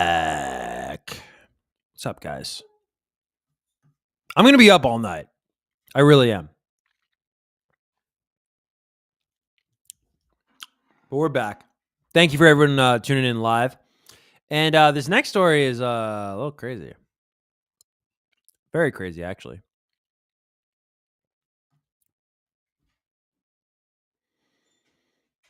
So many ads. All right. So I don't know if you guys are following this, but oh, really? This happened last week. Ugh, so annoying. Look at that. Ridiculous. Anyways, big news in the Fat Joe lawsuit. If you're following this story, Fat Joe has shared a statement about the ex-hype man trying to, quote, extort him after being fired. So let's read into this. I'm not a legal expert, and I don't really want to get into like all of the jargon, but we'll explain. This dude is alleging some awful things having happened with Fat Joe. And it's one of these situations where it's awful either way. It's awful if these things happened. It's also awful if this guy made it up. So it says last week, Fat Joe's former hype man, Terrence T.A. Dixon, filed a bombshell lawsuit against the rapper with many allegations, including forcing him to perform over 4,000 sexual acts and assaulting minors. Now, Fat Joe has issued a statement denying the accusations, claiming Dixon is extorting him after Fat Joe fired him. 4,000 acts? I've been tested the last few months. I've lost my big brother, my father, my mother, and now I'm fighting against these disgusting lies. But please know I will not break and I will never back down. The statement begins. This is Fat Joe talking. I've had individuals in my circle take my love and kindness for weakness, but how many times must we forgive them? I've had people steal from me, grow jealous of me, lie on me. Through it all, me and my family are the ones stuck dealing with the consequences of their bad decisions. If you get fired for doing something wrong, just take the L and live with it. But instead, they plot on your downfall as they watch you move on with your life. They decide to go after one of the things you value the most, your reputation. They figure they can make up the most insane stories, and if they threaten you with a lawsuit, then you'll pay, and they'll feel like they finally won. Problem with your theory? I've never let anyone on the streets extort me. So how would I ever let a crooked attorney and a crooked ex-hype man extort me? I'm from the Bronx.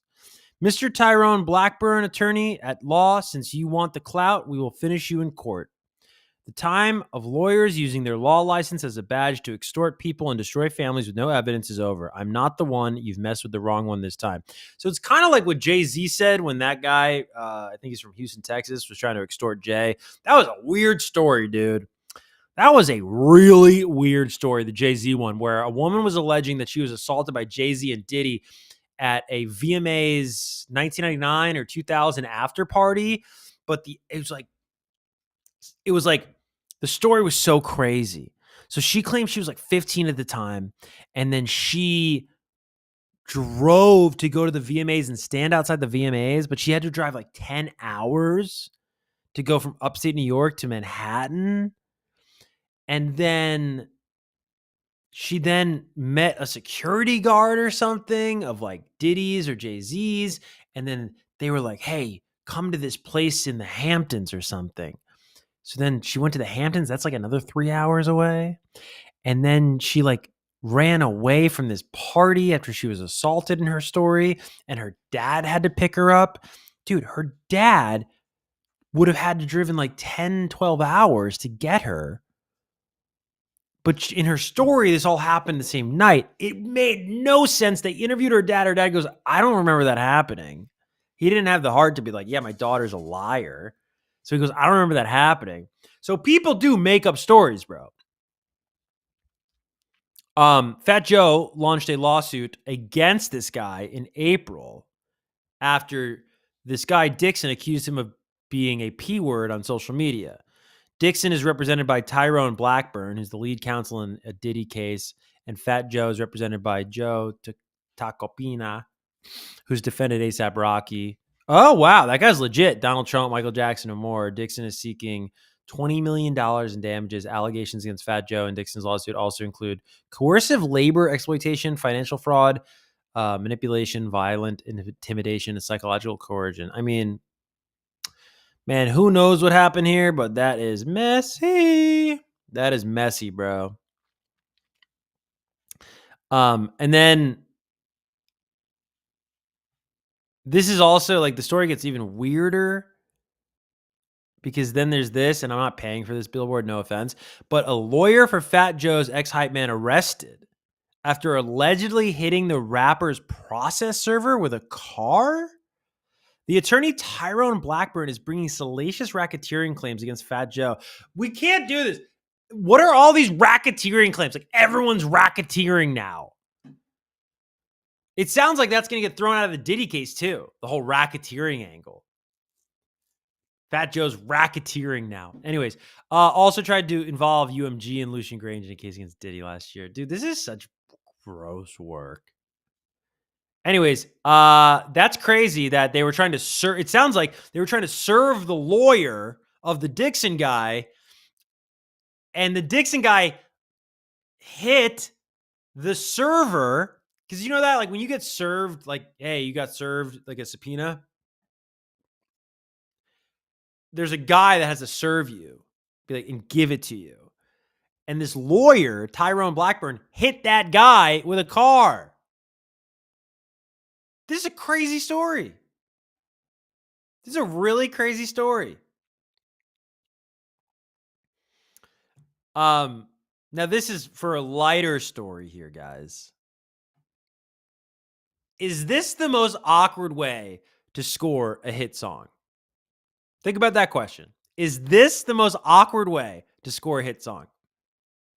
Because I think this might be. So listen to this. A 25-year-old Coldplay song hit the Hot 100 for the first time this week after a viral TikTok about Chris Martin, lead singer of Coldplay, and Dakota Johnson's breakup. In the new movie Materialists, which looks awful. Have you seen the preview for that? That movie looks so bad. I went to see the movie Friendship with Tim Robinson and Paul Rudd, and one of the previews in that movie was for this movie. I thought this was a joke. I'm not being a jerk. I thought this was like a parody movie, like a parody of rom-coms, and then I realized, no, this is a real movie.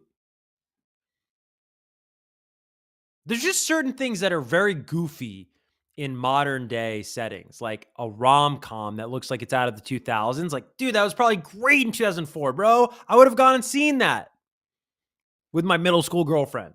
But like a rom-com in this style today, I'm just like, dude, it looks bizarre. So in the new movie Materialist, Dakota Johnson, ex of Chris Martin, is torn between a pair of love interests. In real life, she is single again. Johnson and her boyfriend of nearly 8 years, Coldplay's Chris Martin, broke up recently.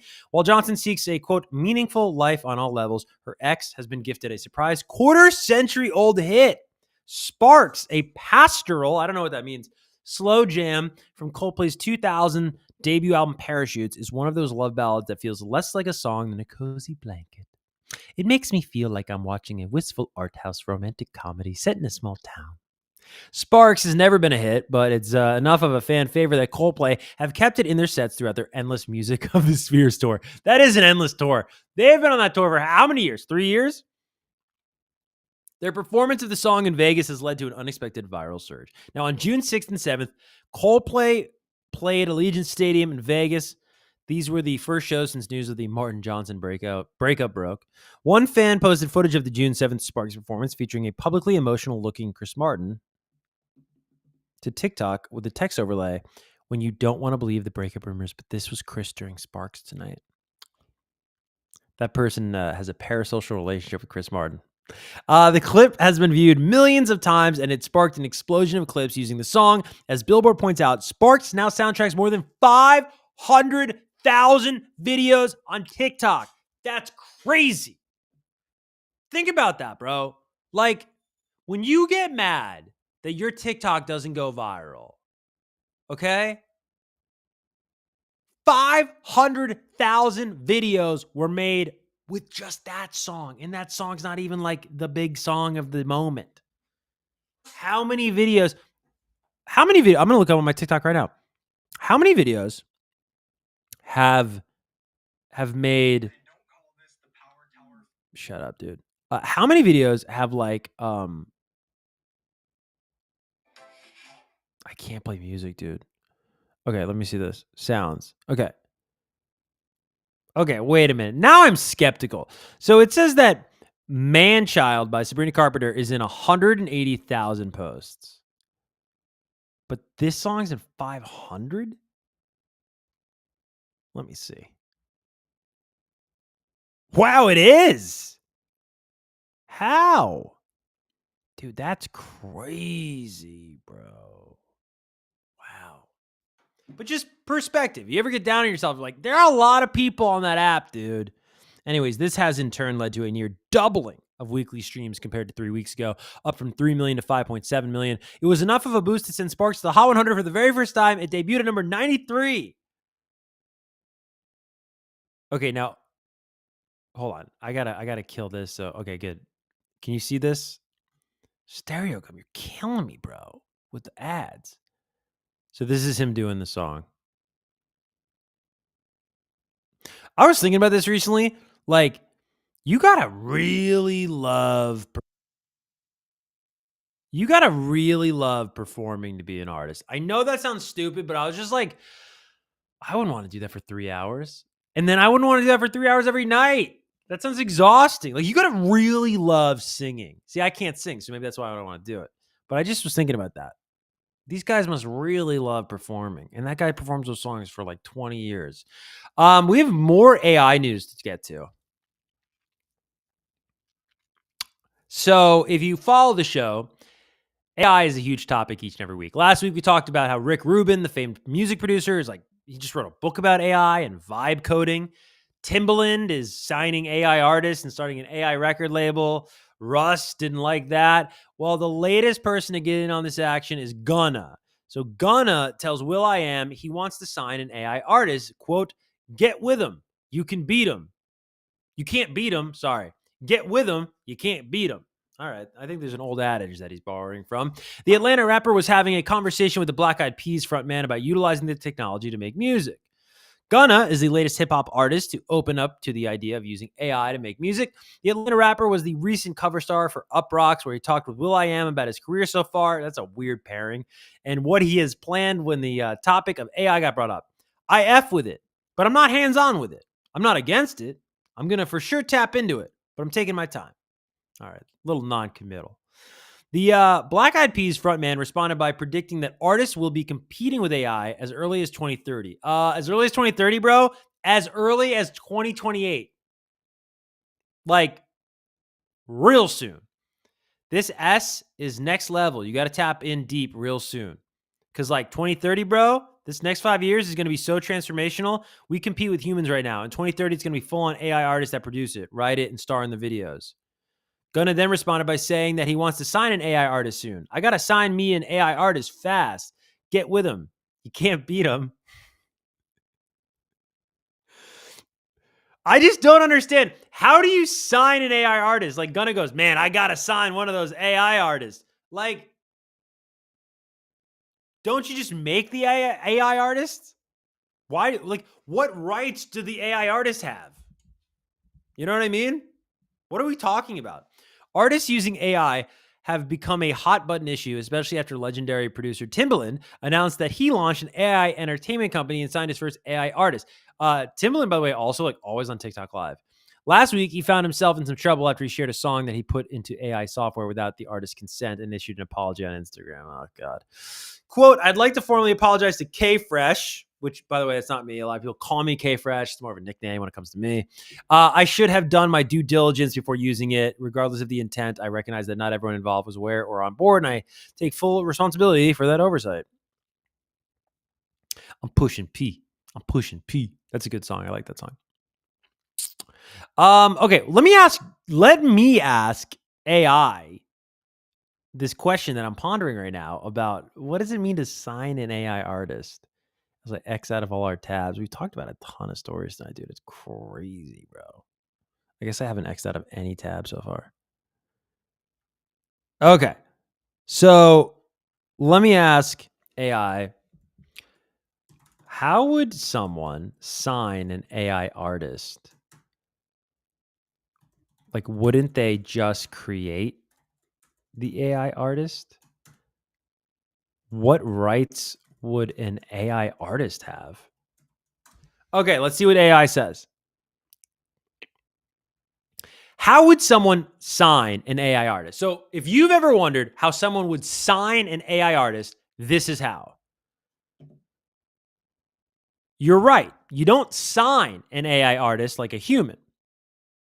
But here's what signing an AI artist might actually mean: signing the creators or owners of the AI system. So, whoever developed or owns the AI artist, like a tech company, a producer, a team, would sign a deal with a label, publisher, management company to distribute, market, or monetize the AI's music. Another way, you could license the IP. If the AI artist has a name, a look, a voice, music, well, that's intellectual property. So labels might sign deals to license or co-own that IP and treat the AI brand like a digital pop star, similar to virtual influencers or characters like Hatsune Miku or FN Mika. Another way, revenue sharing agreement. So a company could sign, quote unquote, an AI artist by agreeing to fund its production and promote it, then split the revenue from streams, merch, virtual concerts, etc., with the AI's creators. So you're kind of signing the creator of the AI. Now, I think this is going to be huge for songwriters, because if you're a songwriter and you write songs for Blackpink or Dua Lipa or Morgan Wallen, you can just create that artist now. Like, let's say you're not the most marketable person. You're shy, but you're a great songwriter, okay? Or you don't want to live the lifestyle of having to tour. You just want to write songs, right? Dude. And for everybody that says, no, well, how's an AI artist going to play Madison Square Garden? They're not. That's what you don't get. Or they will, but it'll be through virtual reality or augmented reality. Dude, Fortnite has concerts already. Like, that's something we've done already. Kids don't care about the real world. They're not even going outside anymore, bro. Like, it's over. The real world is over. So, wouldn't somebody just create an AI artist instead? Yes, and that's already happening. Labels, producers, and even YouTubers are building AI artists from scratch rather than discovering and signing them. But not everybody has the tech to build a convincing AI artist. So signing becomes a shortcut to access a working AI system. Capitalize on an already viral AI personality. Lock in exclusive rights before competitors do. It's less about talent scouting and more like IP acquisition of startup investing, or what has happened in music. What have we been talking about in music now for years? The label doesn't develop the artist. There's no artist development anymore. What they're doing is they're basically buying an artist audience, and they've been doing that forever. The artist gets hot, the artist develops the audience, and then they basically take an upfront advance from the label, so the label then can monetize and access that audience. We're going to do that now with AI. So what rights would an AI artist have? Well, legally, none, because they're not human. But here's what's happening. The creators or owning entity hold the rights. Whoever made or owns the AI code, image, voice, model, and music files has the rights to them. So no labor rights, no royalties owed to the AI itself, but there might be royalties paid to voice actors whose vocals were used, cloned, songwriters who wrote the lyrics, artists whose style was mimicked. And this is already really messy in court because copyright laws haven't caught up at all with AI. So basically, in short, signing an AI artist really means signing the people behind it, just like signing a cartoon or a virtual influencer. It's just like that. It's a business deal around rights, revenue, and branding, not human rights. But it feels like a real artist. And that's sort of the scary, fascinating part. So very interesting to think about. The world is fastly changing. Fastly changing. Yeah.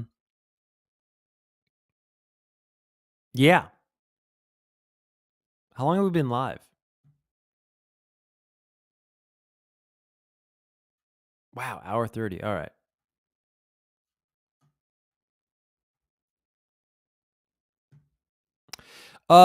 Let's see. We're gonna go through. We got to talk about. We got to talk about this guy.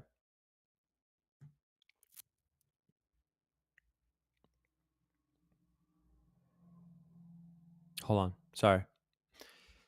We got to talk about Somber. Somber is a superstar. Okay, listen to me. Somber, SOMBR, is a superstar, and I'm gonna tell you how I know. Because if you study this music thing, you can spot the superstars. And there's one X factor that will tell me everything. Okay. And I'm going to use a classic example. Okay. If you ever see somebody at the time and you look back, you're like, oh man, I could have never seen them blow up, right? I'm going to give you a cheat code to tell if somebody's going to be around and if somebody's going to really be a big name in this industry of music. When Lil Wayne signed Drake, people were like, really? The guy from Degrassi? Really?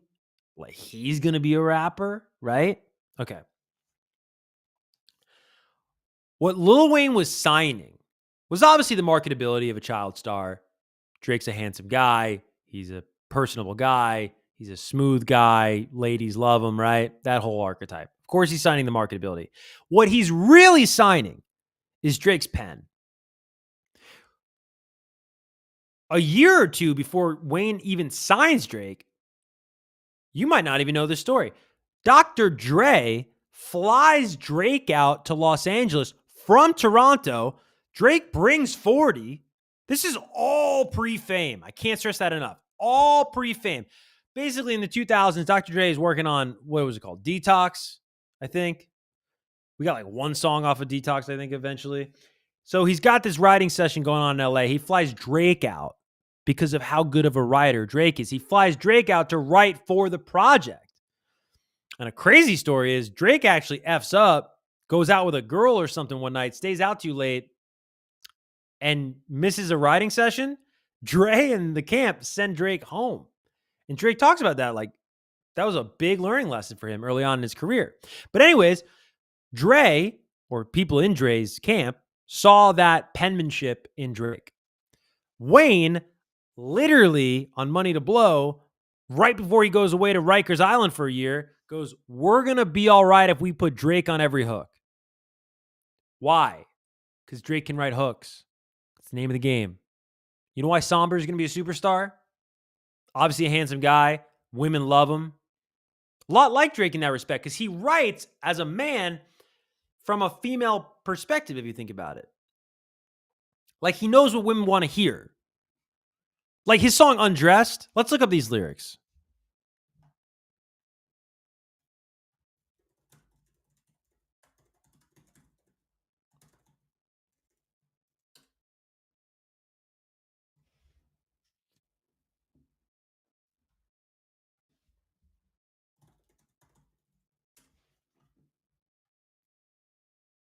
Look at these lyrics, right?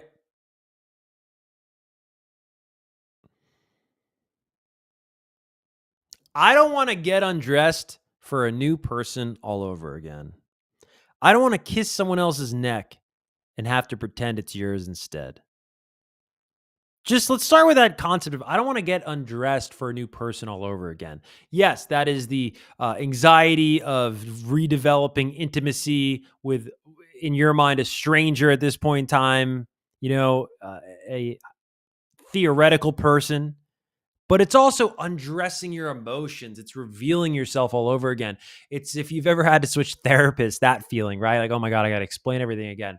And I just think it's masterful and it's provocative, but it gets even better, man. There's a line in here that I heard this and I go, dude, this guy is going to be massive.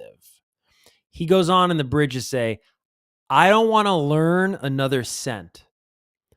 I don't want the children of another man to have the eyes of the girl I won't forget. That gives me goosebumps, dude. That's one of the greatest lines I have ever effing heard in a song. I don't want the children of another man to have the eyes of the girl I won't forget. Man, that is powerful. I mean, that is like what every girl dreams of hearing. That is the most romantic thing. I really think that might be the most romantic thing I've ever heard in a song. And I believe the song is top 30 right now, climbing. So that's Undressed. This is Back to Friends, his other song, right? He asks the question in the chorus, how can we go back to being friends when we just shared a bed? How can you look at me and pretend I'm someone you've never met? Now that is really powerful because everybody can feel that way. That's like a genderless sentiment. And I think that's why it's reaching so many people. But this guy is going to be a problem, bro. Like this guy he just did this show called The Come Up. I don't know if I can I play this? How do I do this? Hold on. Oop. Can I make that bigger? 1 second, guys. No, this is a mess. Sorry, Spotify. I was going to show you this other thing about Somber, but it's not going to work. Watch out for Somber. Somber isn't a flash in the pan. Somber is literally going to be one of the biggest pop stars of the 2020s. I want you to remember that.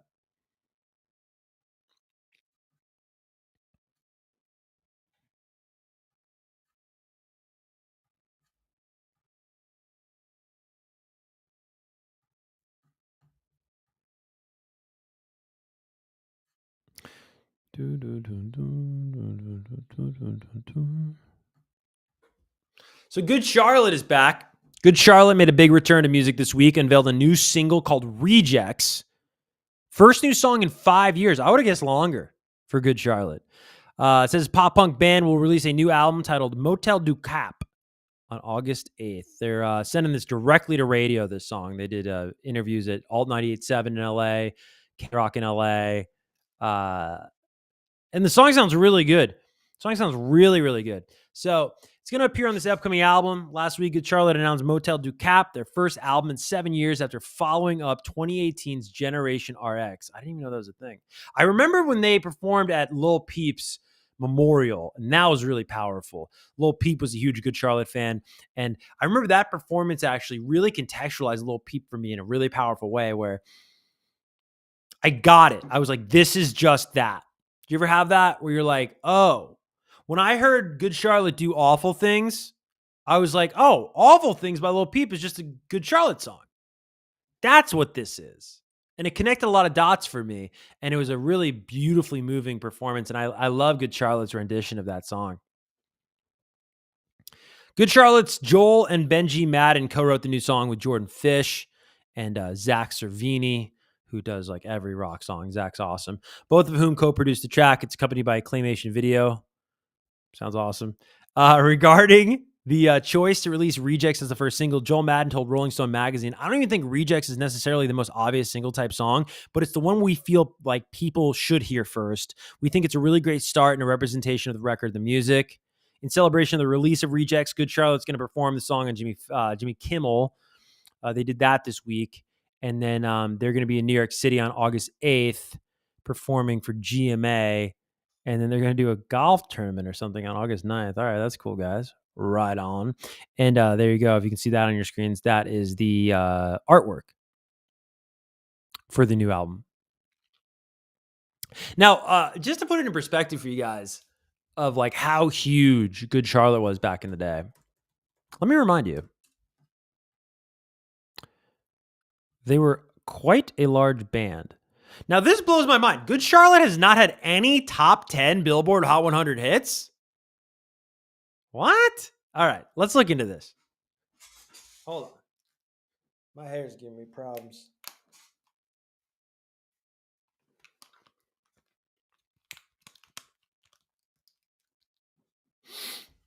You guys got to keep me a buck on here. My hair looks crazy.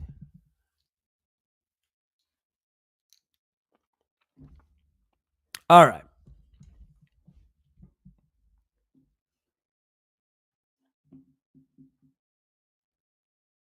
I am shocked that that this is so. Good Charlotte has never had a Billboard Hot 100 top 10 hit. How? I have no idea. Like, okay, what about radio songs? No.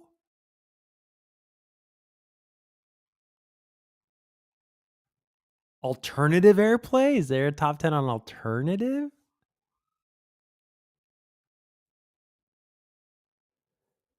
Okay, what about like the Billboard 200?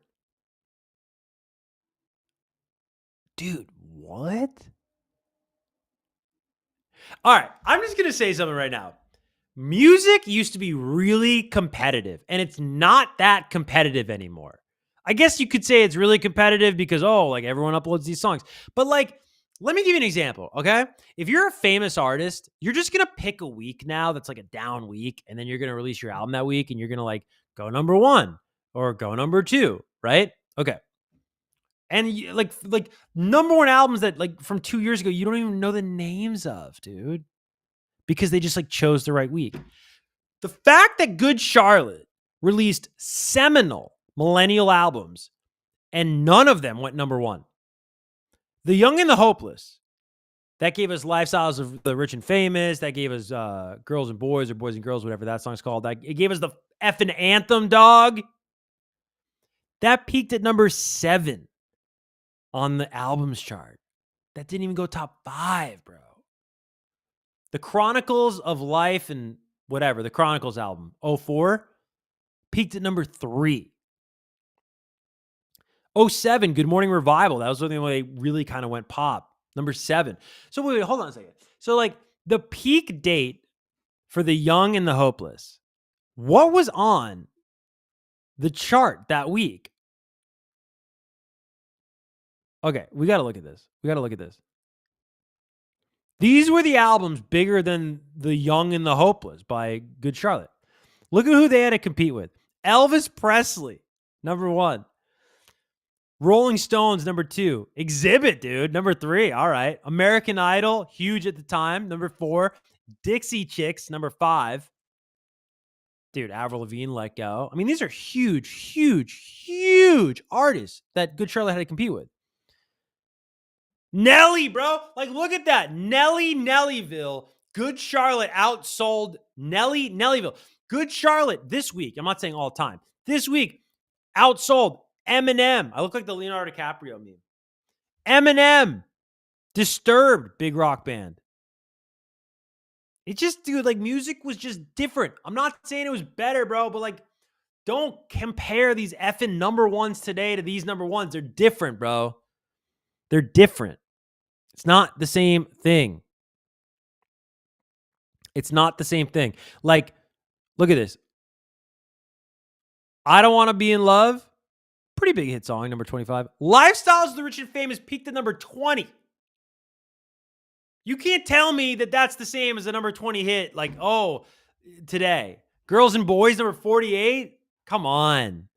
The Anthem, number 43. These don't even go top 40. I Just Want to Live. That was a big song. I just want to live. The River. That was a cool song. I like that song a lot. Hold On.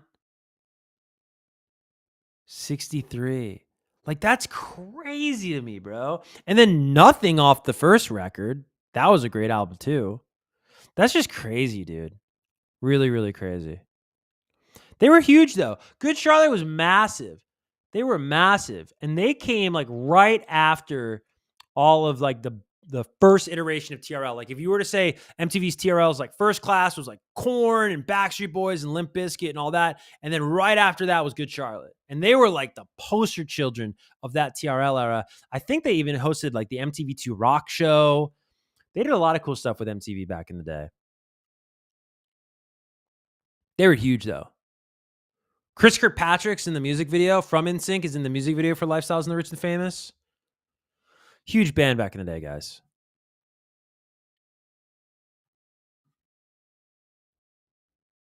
Okay.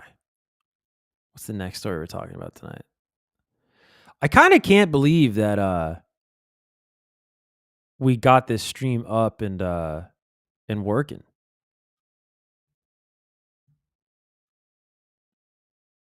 You know what? I'm going to talk about this right now because this is like the same thing. Okay.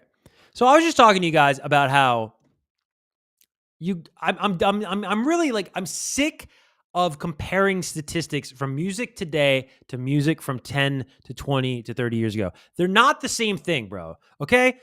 Evanescence earns its first mainstream rock airplay #1 with Afterlife. Okay. So if this is the first time they've ever had a song this popular, okay, wouldn't you then imagine that that means that this song is their most popular song? Wouldn't you imagine that?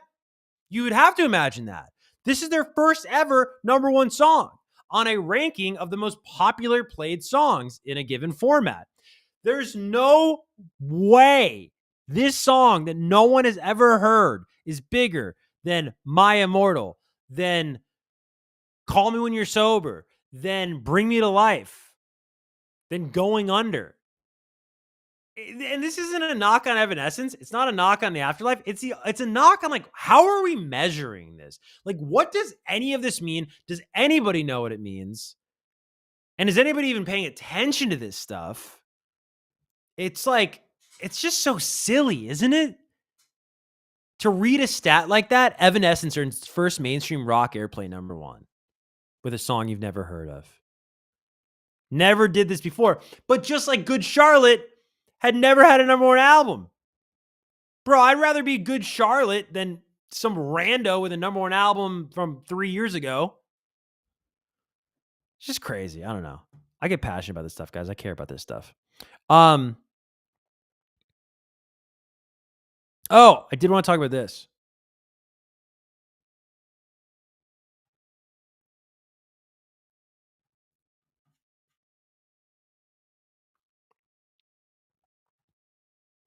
So, BTS Army are getting their own documentary.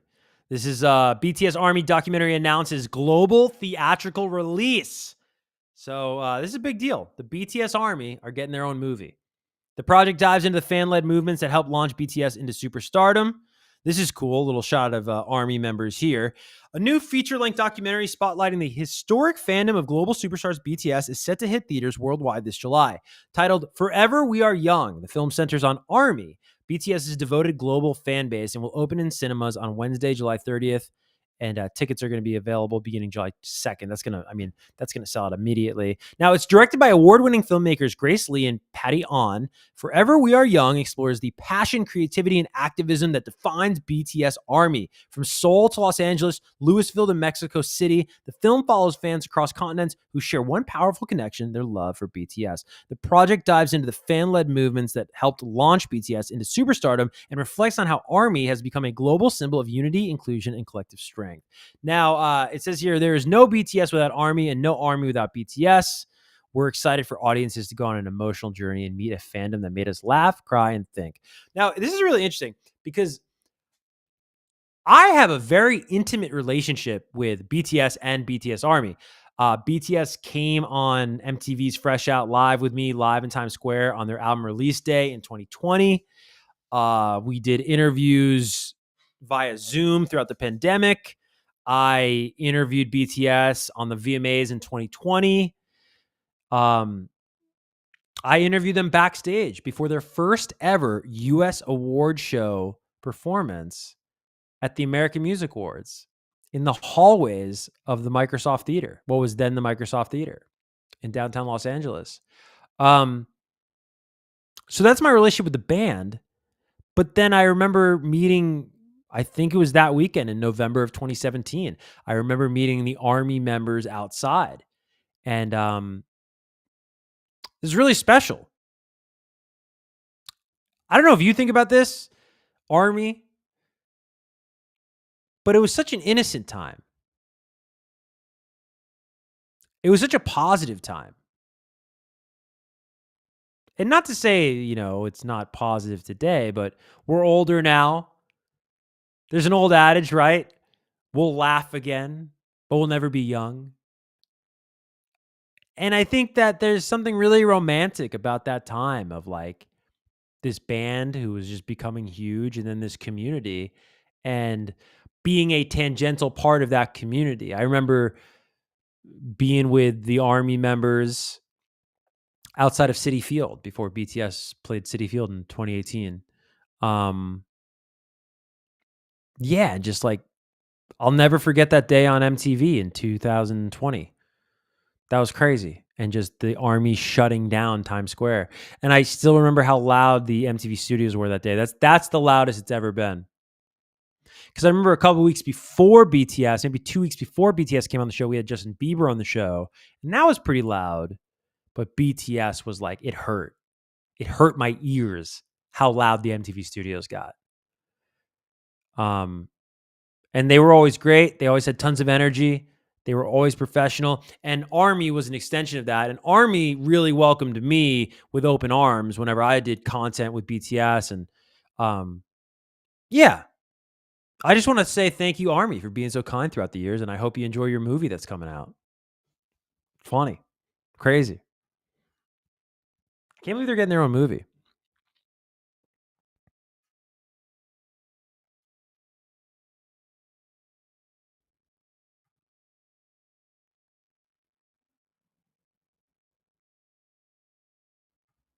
Now, did you guys see this story?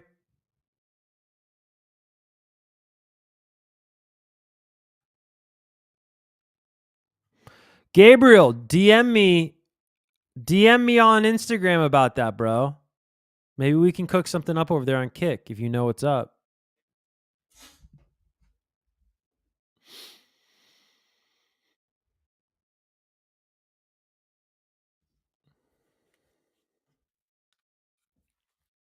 Ugh. All right, check out this article, dude. Billy Joe Armstrong halts Green Day show to tell off fan with water gun. Somebody brought a water gun to a Green Day concert. This is a real story. So the concert etiquette crisis continues. This is a new one. Now we're not throwing things at the artist. We're shooting things at the artist. An audience member at Germany's Hurricane Festival over the weekend was shooting Green Day's Billy Joe Armstrong with a water gun throughout the performance. The frontman halted Jesus of Suburbia to shout at the perpetrator. The incident took place on Sunday, and footage shows Armstrong taking his guitar off to move closer to the unknown offender and threaten them from the stage. "I'll beat your blank. I'll kick your..." That's what he said. Among other things, all inaudible because concerts are famously loud. And he was not saying this into the mic. He also seemed to say, "Do you understand me?" I like that. I like Billy Joe throwing down the law. I like that. Lay that law down, Billy Joe. Now, to be fair, though, fans at Woodstock in the 90s were straight up slinging mud at bands, including Green Day. And when this happened to Green Day bassist and occasional vocalist Mike Dirnt sarcastically encouraged them, "We suggest you throw mud. That's fun." So this is pretty crazy. Here's the video. Can you see this on your screen?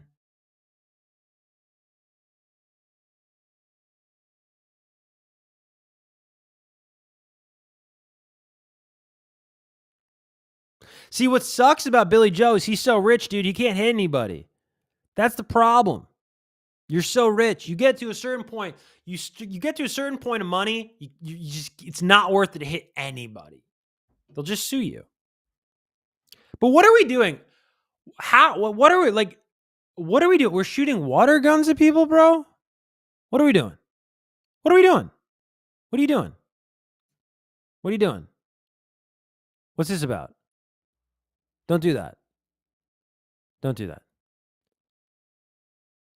Now, the conspiracy theorist in me wants to say, was this a plant?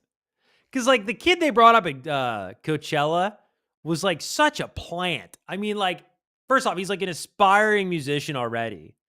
He's, like, handsome enough to model. He's completely poised and composed on the Coachella stage, which, by the way, if you've never been to Coachella, I mean, like, bro, big stage. Big stage. You're looking at what feels like 1 million people there. Is prepared to play the song, knows the song, plays it perfectly. Like, come on, dude. If you're going to do that and you're going to have a plant in the crowd, Have somebody that's like believably random. That guy wasn't believably random. But I feel like Green Day does this. Like they do these stunts and it always gets press. And it's kind of brilliant because it's like it doesn't really disrupt the show, but like it'll get them press. They know they'll get them press. Like you ever see Billy Joe freaking out at the iHeart Festival? Like that was totally fake. About they were telling him he has like 2 minutes and he's like, whatever. You've seen the clip. I'm not hating. I think that's probably what a lot of these things are. I just don't understand what the ROI is for someone to like shoot Billy Joe with a water gun. Because also, like, if you're close enough, like, think about that. So if you're close enough to shoot this guy with a water gun, I mean, you're not bringing a super soaker in there, bro. So think about like how far a water gun goes, first of all. It's not that far. And if you're that close to hit him, you waited all day to be up front to do that? I don't know. I'm not buying it. But I do buy that maybe he made this up and then they got pressed for it. I do buy that now that I think about it. And we'll end on this story. Brandy and Monica have announced they're co-headlining the Boy Is Mine tour with special guests Kelly Rowland and Money Long. This is going to be a great, great tour if you love R&B music. So yeah, it's official. The Boy Is Mine tour. Brandy and Monica co-headlining. It's going to go down this year. How long has it been since The Boy Is Mine came out? 1998? 27 years ago. That's crazy. If you're younger and you don't know about The Boy Is Mine, I will tell you about it right now. So, this is pretty crazy. So, The Boy Is Mine was a song Brandy wrote with Dark Child, who you know from his tag, right? If you ever listen to like Destiny's Child, Dark Child, nah. Say my name. That's Dark Child. His brother, Fred Jerkins, and a bunch of other people. The singer came up with its concept while watching an episode of The Jerry Springer Show. So that's right. The Jerry Springer Show inspired The Boy Is Mine by Monica and Brandy. Would you have guessed that? What 90s daytime talk show inspired The Boy Is Mine by Brandy and Monica? Jerry Springer Show. Wow. Now, created as a solo track, Brandy originally recorded the song alone. After listening to the result, however, she and another one of her collaborators thought it would work better as a duet. An idea which was further inspired by Paul McCartney and Michael Jackson's 1982 hit duet, The Girl Is Mine. I didn't know that. At Brandy's request, her label Atlantic Records approached fellow R&B teen singer Monica to collaborate. The pair had seen each other in passing at award shows and other live events, and Brandy thought a duet would help combat ongoing rumors that the singers were rivals. With the permission of Clive Davis, who headed Monica's record company, Arista Records, Monica eventually signed on to the project. Now, originally, the two artists recorded their vocals for the song together and in Los Angeles. However, the joint recording was felt to be a failure, so Monica re-recorded her vocals separately in Atlanta, Georgia, with people she liked to work with. Now, though both Brandy and Monica repeatedly denied the song reflected any actual rivalry between them, tabloids began writing the opposite. There were claims that Monica was upset when Brandy performed the song solo on The Tonight Show, and Brandy was reportedly miffed when Monica opted to take the name of the duet for the title of her second album. People forget about that Monica's album is called The Boy Is Mine. Now, following reports that the pair came to blows during a rehearsal for a performance at the MTV Video Music Awards in September 1998, talk of the rivalry became so loud that the singer's managers released a joint statement in which they called the press out for its disturbing behavior and called the ongoing negativity totally unfair. However, one of the collaborators later claimed that both singers didn't get along during production, that he and another one of the collaborators remixed the track 7 times to keep everything even. In a 2012 interview, Monica spoke about her past relationship with Brandy, saying, "We were young. We could barely stay in the room with each other. By no means was it jealousy or envy. She and I are polar opposites, and instead of embracing that, we used our differences as reasons not to be amongst each other." Now, basically on June 5th, 1998, The Boy Is Mine became both singers' first number one hit and 5th top 10 entry for each on the Billboard Hot 100. Bouncing from number 23 to number 1 that week, it became the second song in history of that chart to ascend directly to number 1 from a previous position beneath top 20, following the Beatles, who went from 27 to 1 with their song Can't Buy Me Love in April 1964. So that's pretty incredible. In addition, it was the first number 1 collaboration between solo women since 1979's No More Tears by Barbra Streisand and Donna Summer. The same week, The Boy Is Mine also moved to number 1 on the Hot R&B Singles and Maxi Singles sales charts. Within the first month of its purchasable release, the song went on to sell 605,000 units, over 500,000 units in its first month. It spent 13 consecutive weeks atop the Billboard Hot 100 and was at the time the second longest running number 1 song in U.S. chart history, sharing this record with Boyz II Men's End of the Road in 1992. The Boy Is Mine was the best-selling single of 1998 in the U.S. with sales of 4.5 million and the second best-selling single behind Next to Close. It was certified double platinum by the Recording Industry Association of America and was ranked 8th on Billboard's Decade End chart for the 1990s. The song spent 18 weeks in the top 10 and a total of 27 weeks in the top 50. I was in first grade in 1998, and I remember this song being everywhere. Everywhere. Mekhi Phifer's in the video. I definitely remember the performance at the VMAs that year. I think they were kind of on opposite sides of the stage. But this was a special time. First of all, one of my first celebrity crushes, I got to give somebody her flowers. I got to give Monica her flowers. One of my first celebrity crushes, maybe my first celebrity crush. I fell in love with Monica, not even off that Space Jam song. I was too young for that Space Jam song. For You, I Will, great song. I didn't know about First Night. That's another good song off The Boy's Mind. You know what the song was for me? Angel of Mine. Woo! That was my song. Angel of Mine. Tyrese was in the video. You know how badly I want to be Tyrese? You know how badly I wanted to learn how to climb a fire escape?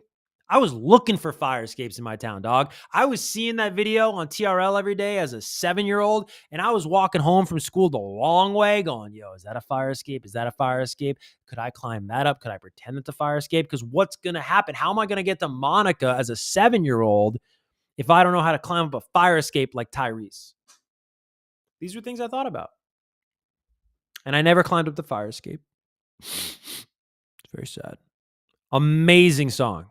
And that's going to be an amazing tour. Money Long's great too. If you don't know Money Long, check out Money Long's Superpowers. I love that song. But yo, that's the show for right now. Thank you for the 5 people that are still here at 2:00 in the morning Eastern.